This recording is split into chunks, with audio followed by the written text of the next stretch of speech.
agenda's been circulated. Any additions or deletions to the agenda? Hearing none. Motion to approve the agenda is circulated. Councillor Newell, seconded by Deputy Mayor McDonald. All those in favor? Those opposed? Motion is carried. Announcements from councillors.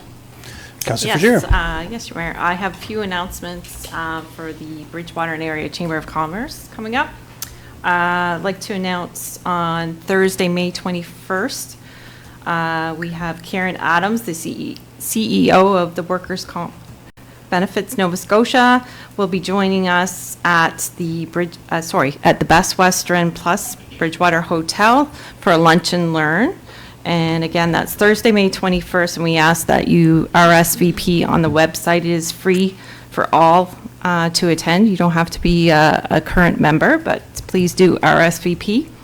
The other upcoming event is our AGM, which you can mark your calendar. You can buy your tickets now, or it's free as well to members. That's Friday, June the 5th. That will be a breakfast at doors open at 7 a.m. again at the Michelin Social Club, and will be a breakfast catered by Hustle and Bustle.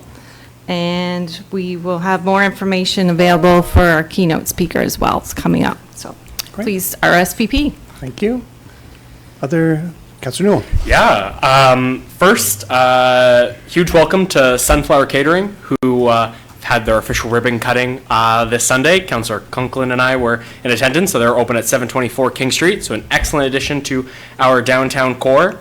Over the weekend, for Mother's Day, actually, took my mother and mother-in-law to see Until We Meet Again by the South Shore Players, and it just reminded me that funny show, great show, and personally, as a big fan of live theater, how lucky we are to have them here in town. So I encourage folks to check out their performances. And then lastly, I believe starting last Saturday, the farmers market's now open every week on Saturdays, again from 9 to 1. So I think that officially means that spring is here. Yeah, thank you. And this Sunday from 4 to 8 at the old arena is the food truck party that the farmers market is putting on, and so that's always an exciting event, and hopefully the weather is warm and sunny. But yes, that's Sunday 4 to 8 up where the market is, so that's great. Other announcements from members of council? All right, hearing none, we'll move on to with the minutes for April 27th regular council meeting. Any errors or omissions with those?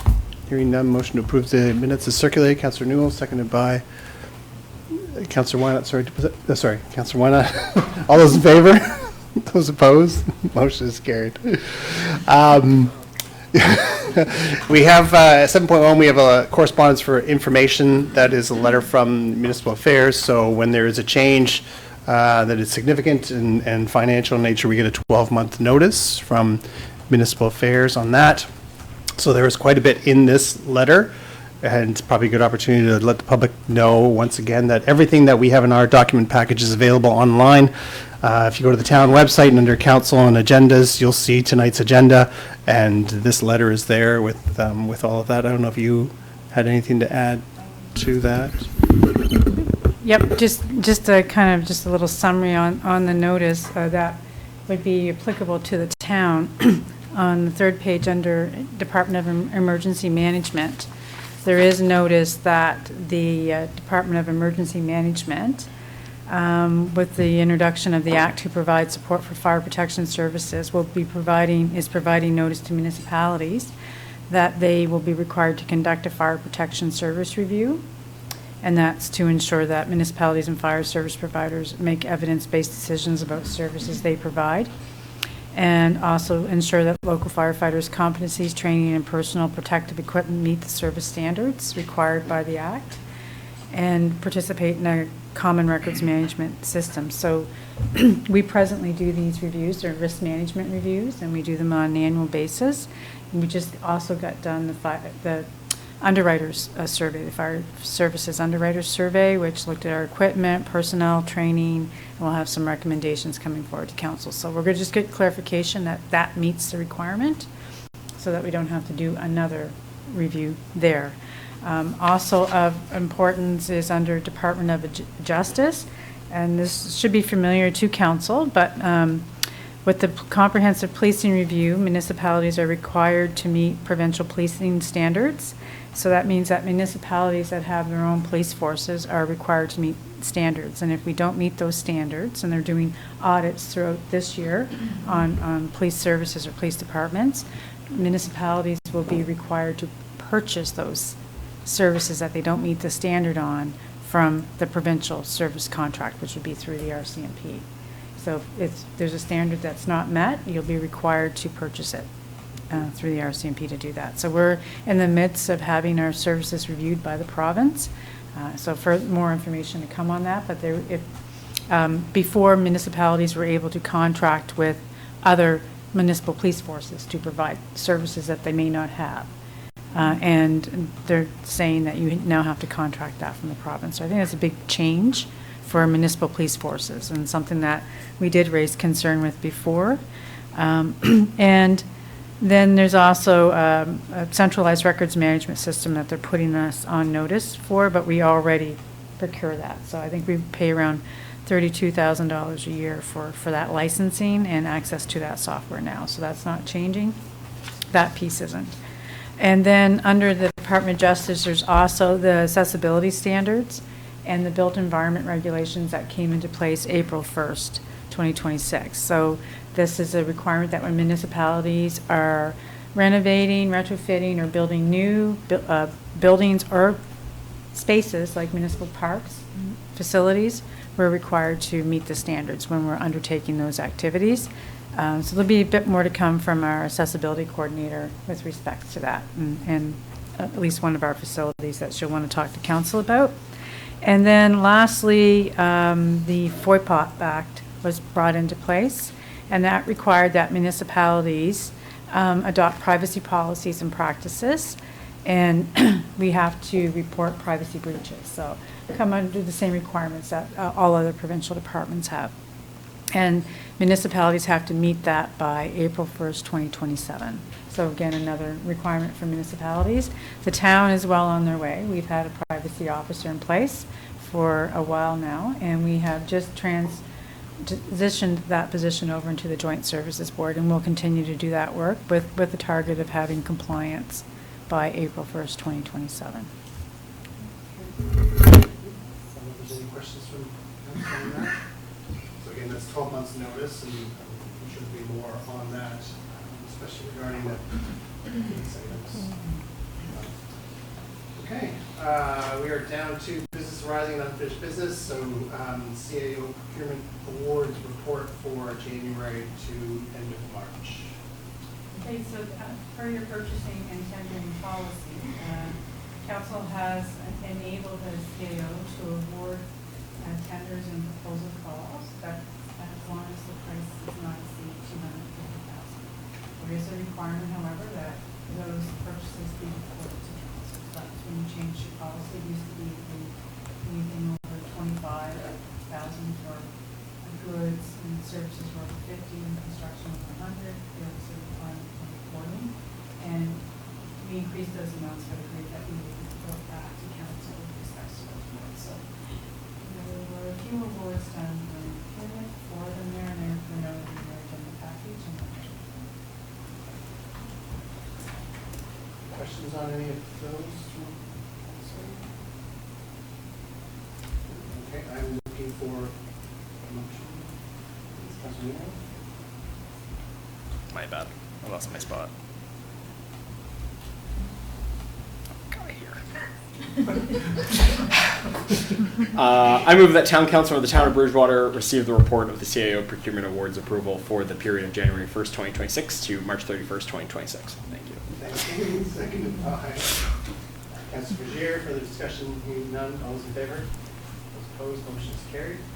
We have the Lunenburg County Senior Safety Program report for April 2026 in there. And again, good read. There's lots of programs constantly happening by this group for seniors. So very valuable tool for them. And so again, their contact information is on it as well. And then we are already down to our last item. This won't happen again. We would never do this for anything.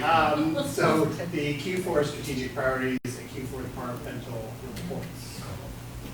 Ron, thanks for sharing the microphone. Okay, so council has in your agenda package the update on the strategic priorities, as well as to accompany that, the quarterly reports on all departments. And this is for the fourth quarter, so activities between January and March 31st, 2026. So I'll highlight for you the strategic priorities, and if you have any questions with respect to the quarterly reports, you can ask or contact me later as well for follow-up. So under Exit 12A, which is a priority, during the fourth quarter, we were working on getting appraisals completed for the phase one, some of the revisions there to the lot, so we can get ready to go to market. The site planning is almost done as well, and we're looking at kind of the road standards, and we have a target date at Q1 to have those completed for the council. Under wastewater capacity, during the fourth quarter, council, of course, updated and approved the 10-year capital plan, and staff have been working on prepping for a wastewater treatment plant expansion funding application, given the large number that represents in our capital budget. Regional growth management, during the period of this report, staff have been working on the transit expansion with a memorandum of understanding and working with the council and a potential partner on that. And we have a target date at the first quarter of this fiscal to have that completed. And then Exit 12A substation memorandum is also been worked on in the last quarter. And under tax rate stability and ops review, during the period of this report, the draft plan was completed and reviewed, and we've been working with a consultant on that, finalized for presentation to council. So I have the review at 90%. And they need to do some changes based on the leadership team's review and editing, and then it will be presented to council. The implementation plan will come forward to council in the first quarter of this year. Under Energized Bridgewater, we've been working during the last quarter at the program closeout and reports to the funder, a service agreement for the home upgrade navigator as well, and working on transitioning Bridgewise to a partner organization. So we're almost complete with that. Under the marketing levy, recruitment has preparatory, I guess, actions were taken to get ready for recruitment of a tourism events coordinator during the fourth quarter of last fiscal year. And we presented a report on the use of the funds to council as well. And development charges, during the last quarter, the RFP was issued for looking at a capital cost contribution model.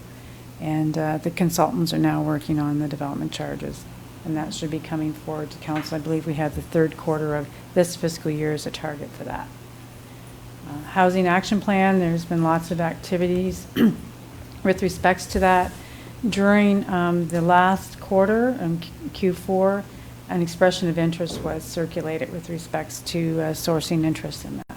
And I think we report it back to council with respects to that expression of interest. And work continued on e-permitting, and we're now implemented that and working with Modal on the regional building inspection service. And then I think if we kind of look at parks planning as kind of the next area, we had some significant activity during the last period. We completed the GAP revised plan. Council obviously approved that in their budget, and we're now out for design. Subdivision bylaw amendments were prepared on open space and brought forward to council as well. And then the other things like Wimburn, they're planning, but you'll see that completed in this fiscal year, the Wimburn Park. And the MPEL position reporting was done on the necessity of that, but recruitment will happen in this quarter of this fiscal year. And then EDI plan, we have during the fourth quarter, I think council was mainly looking at kind of how they are going to meet the obligations in terms of EDI planning.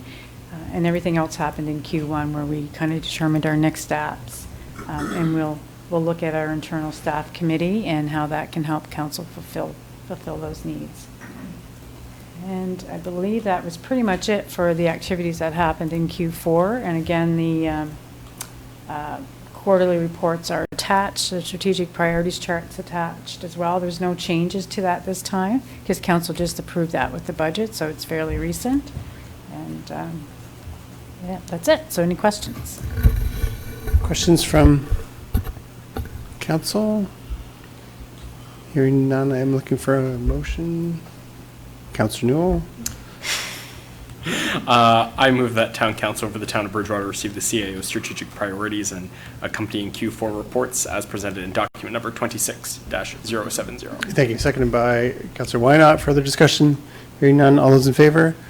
Those opposed? Motion is carried. That does bring us to the end of this meeting, but it's not the end of our night. We do have a in-camera meeting under Section 22.2A and 22.2E of the Municipal Government Act. So we will call that a night for this one and then move into the other one. Can I have a motion to adjourn, please? Councillor Newell, seconded by Councillor Frazier. We are adjourned. Thank you.